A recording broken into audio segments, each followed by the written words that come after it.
Keçən dərslərdə biz bir neçə axtarış funksiyasını nəzərdən keçirdik. GPR, BPR, indeks, poisk, poz. Bu silsilədən bugün biz bir dənə funksiyanı öyrənəcəyik. Bu funksiyanın adı smash'tir. İngilis dilində gedir offset. Və bu funksiya ilə yanaşı iki funksiyanı da nəzərdən keçirdəcəyik. Bu statistik funksiyalardır. Shot və shot z, yəni shot zapis, count və count a.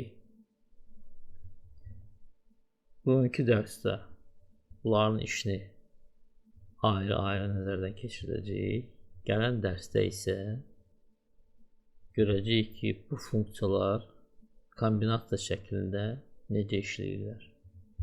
Gəl başlayaq. Birinci nəzərdən keçirdik bu iki funksiyanı. Yəni shot, count və shot z, count a. Baxaq görək funksiyalar necə işləyir.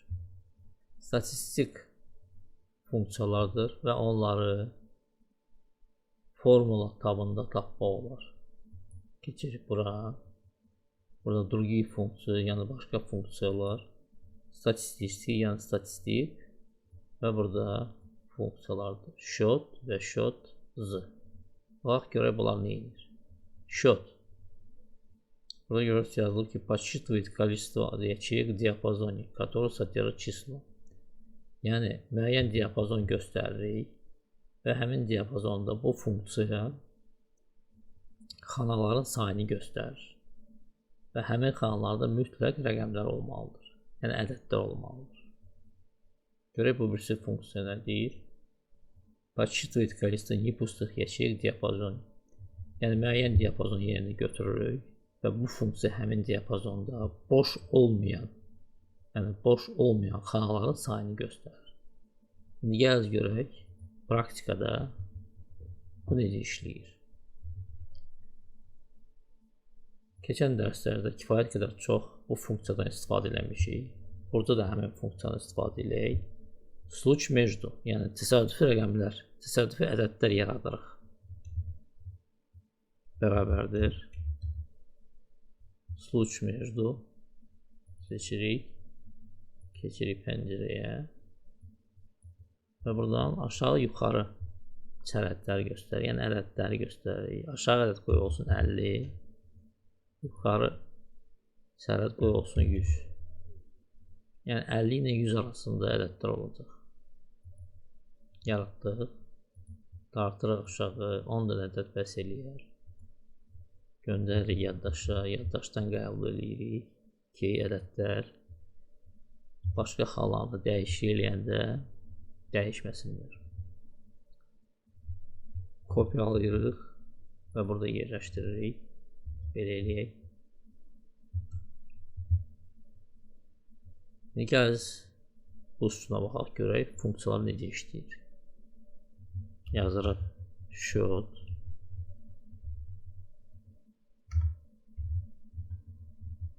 və shot z. Böyle. Bərabərdir. Seçdik funksiyanı. Keçirik pəncərəyə və diapazonu göstəririk. Yəni bu diapazon. İstəsək burada bir diapazonda göstərə bilərik. Sonra bir diapazonda göstəririk. Neçə dənə diapazon göstərə bilərsiniz? Görürsünüz 255-ə qədər diapazon göstərmək olur. Bir diapazonu göstərdik. Nəticəni görürsünüz 10. 10 dənə xana var. Hamısında ədədlər var. Ona görə nəticə 10 olur. Görək indi ikinci funksiya necə işləyir. Bərabərdir. Shot z. Keçirik pəncərəyə və həmin diapazonu göstərir. Yəni iş üslubu ikisində də eynidir. Funksiyalar da eynidir. Və görürsünüz nəticə də eynidir. Çünki bu funksiya boş olmayan xanaların sayını göstərir. Burada isə boş olmayan xana yoxdur. İndi keçirik bu bir üstünə. Gəliz burada belə eləyək. Belə və deyək ki, belə eləyək. Və burada yığırıq. Tutalım ki, bir dənə mətin yığaq. Elə mətin sözünü yığaq. Mətin. Burada da mətin. Burada da mətin. İndi həmin funksiyaları yenə də istifadə edirik. Bərabərdir.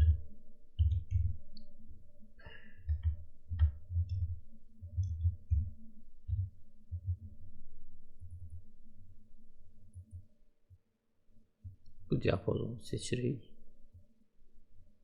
Və fikir verirsiniz, nəticə 7 olur. İndi bu bir funksiyanı eləyirik.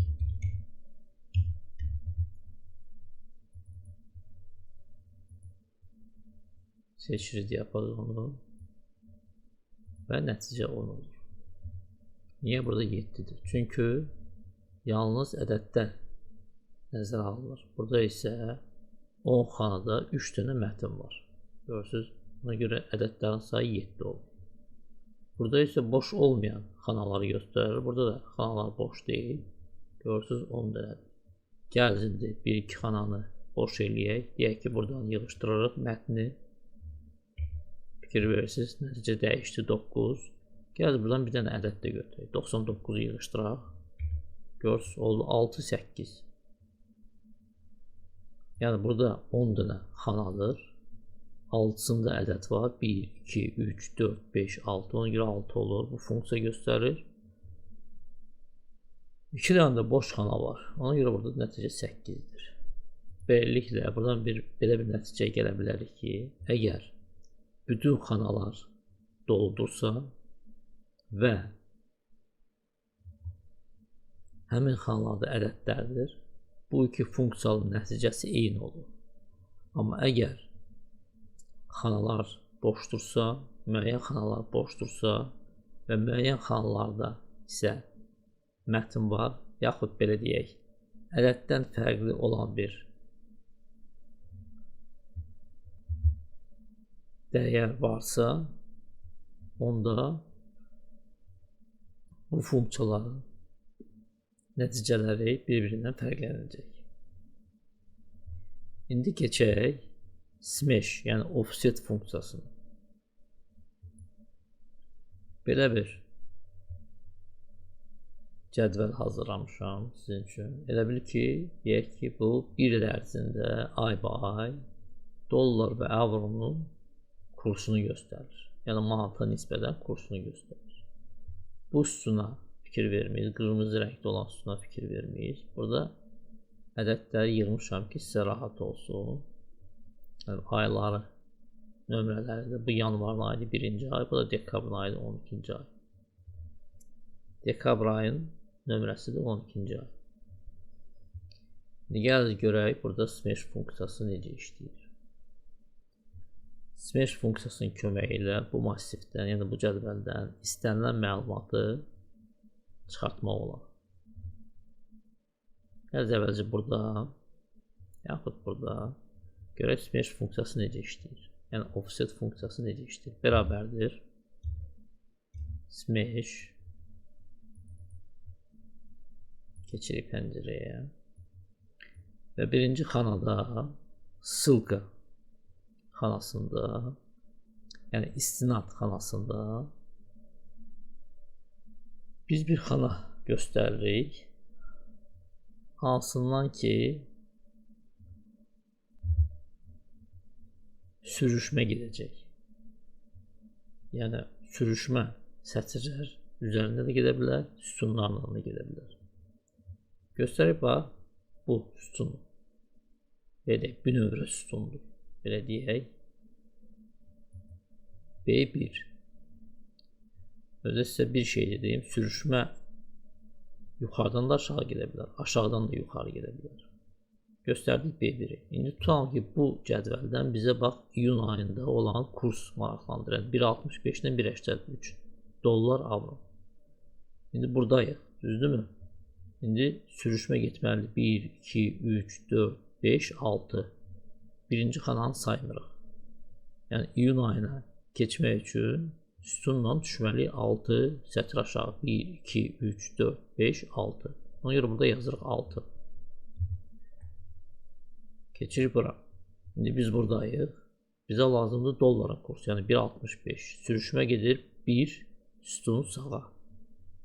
Durduğumuz sütun sayılmır. Yəni 1 sütun sağa. Yığırıq 1. Bugünkü dərsdə bu iki xananı istifadə eləməyəcəyik. Ümumiyyətlə görürsünüz ki, bunlar yağlıdırlar. O deməkdir ki, məcburi istifadə eləmək lazımdır. Mütləqdir istifadə eləmək üçün. Bu xanaları isə istifadə eləməsəz də olar. Gələn dərsdə bunları da istifadə edəcəyik. Basırıq OK. Fikir veririz 1.65. Əgər avronu gətirmək istəyiriksə, tutalım ki, oktyabr ayın kursunu 1.88-i onu da belə eləyirik. Bərabərdir. Smash funksiyası. Keçirib pəncərəyə. Bu nömrəni göstərdik. Bura. İndi bizdə oktyabr ayı 10-dur. Düzdürmü? Aşağı düşməliyik. Və sağa 2 sütun getməliyik. 1.88 görürsünüz. Həmin nəticəni alırıq. Və sürüşməli gəlizini aşağıdan yuxarı aparaq. Deyək ki, bax, bu ədədi görürsünüz, biz yuxarıdan aşağı gəldi sürüşməli. İndi aşağıdan yuxarı gedək. Bərabərdir. Yenə də smash. Keçirib bura. Və istinadı burada B1 yox. Deyək ki, göstərək dekabr. Yəni B13. B13. Bastıq bura B13. İndi sürüşmə gedəcək yuxarı. Yuxarı sürüşmə gedəndə mənfi ədədlə getməlidir. Biz gəlməliyik bura iyun ayına. Yəni olur 1, 2, 3, 4, 5, 6. Göstərir mənfi 6. Sütun. Təbii ki, bir sütun gedirik sağa. Və görürsünüz 1.61, 1.65 ədədi yenə də alınır. Bu belə. İndi tutalım ki, gəl bunu silim. Tutalım ki, bu rəqəmləri biz avtomatik almaq istəyirik. Tutalım ki, bizdə görürsünüz 1.65-dir iyun ayı. Biz istəyirik ki, oktyabr ayını alaq. Burada mütləq gərək dəyişək. Altını eləyək 10. Distorda dəyişdik. Görürsünüz gəlir 1.7. Amma biz istəyirik ki, bu əməliyyat avtomatik yerinə yetirilsin. Bunu nə etmək olar? Keçirik bura. Bu sütuna və burada bir siyahı yaradırıq. Bu siyahını biz keçən dərslərdə yaratmışdıq. Keçirik данные, data tabına və buradan siyahı yaradırıq. Bu bölmədə, bu xanada seçirik siyahını, spesifik və burada göstərir ki, mənbə hardandır? Mənbə budur. 12 ayı göstərir. Sonra burada, məsəl üçün, daxil edəndə nəsə bir məlumat vermək olar istifadəçi üçün. Belə başlıq eləyək. Deyək ki, daxil etmə. Belə yazaq. Daxil etmə. Və burada yaza bilərsiniz ki, məlumatı daxil edin. Məsəl üçün. Ya, belə deyək. Ayların nömrələrini daxil edin. Ayların nömrələrini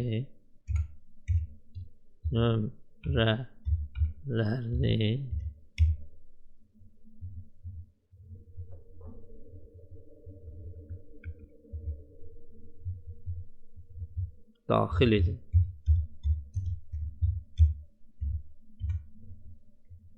Keçirib bu bölməyə sabşin yavaşıb. Yəni, əgər məlumat səhv daxil olubsa, səhv haqqında məlumat gəlsin. Tutalım ki, xarici görünüşünü belə seçirik. Xəbərdarlıq. Burada başlıq yaza bilərsiniz, yazmaya da bilərsiniz. Burada da həmçinin yaza da bilərsiniz, yazmaya da bilərsiniz. Deyək ki, burada yazdıq, burada yazmayaq. Burada xəbərdarlıq verək. Yazaq ki, ədədlər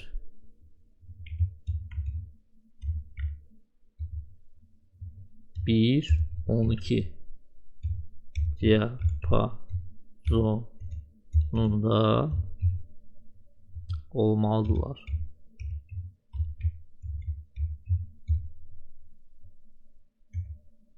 Və OK düyməsini basırıq. Yəni ki, burada deyək ki, 1 vuranda kurs 1.5, 1.75 görsəniz. Məsələn, 9 vuranda kurs 1.71, 1.89 olsun. Görürsünüz, burada belə bir siyahı yanır, başlıq gəlir daxil etmə, ayların nömrələri daxil edin. Və burada istəyirsiniz, buradan seçirsiniz, istəyirsiniz, əlinə yığız. Son 2 və yığız. Düzdürmü? Deyək ki, burada yığaq, səhv. Deyək ki, 13 yığaq. Görürsünüz, sistem deyir ki, ədədlər 1-12 diapazonunda olmalıdırlar. Davam edək, davam edək. Və burada yığırsınız nəsə. Gəl yığaq 1-i, qoy 1 olsun. Qalsın belə birinci ay. İndi burada istəyirik ki, 1 yığanda burada təbii dolların kursu görsənsin. Bunu necə eləmək olar? Çağırırıq smash funksiyasını. Bərabərdir. Smash. Keçək rus dilində. Smash.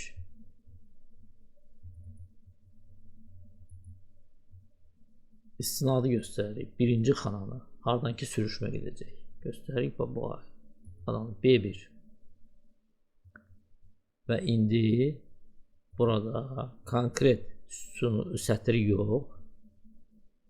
Bax, bu sətri göstərəcəyik. Yəni bu xananı göstərəcəyik. A16. Yəni buna aid olaraq sürüşmə gedəcək. A16. Sütun üzrə sürüşmə isə təbii ki, bir sütun sağa. 1.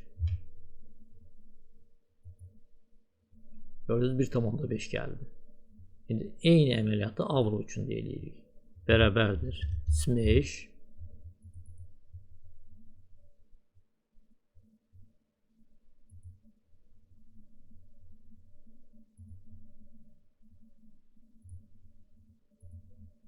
Burada isə 2 yazaq. Çünki avro ikinci sütundur.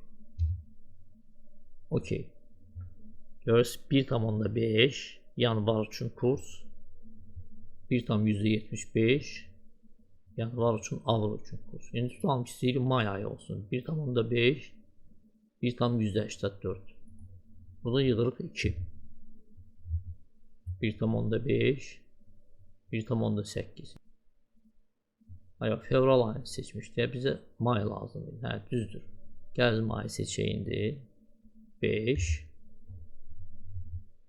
1,5 1,184. Gəl dekabrı seçək. 12 1,7 1,193.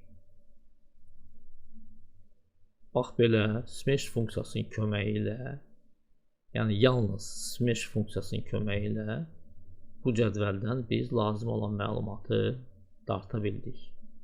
Gələn dərslərdə biz smash funksiyasını bu iki funksiya ilə bir yerdə istifadəsinə nəzər yetirəcəyik.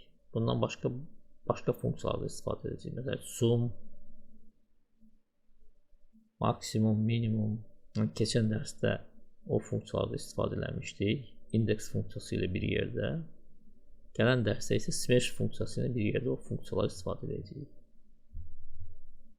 Göndərək bunu yaddaşa və dərsi yekunlaşdıraq. Bugünə bu qədər. Təşəkkürlər.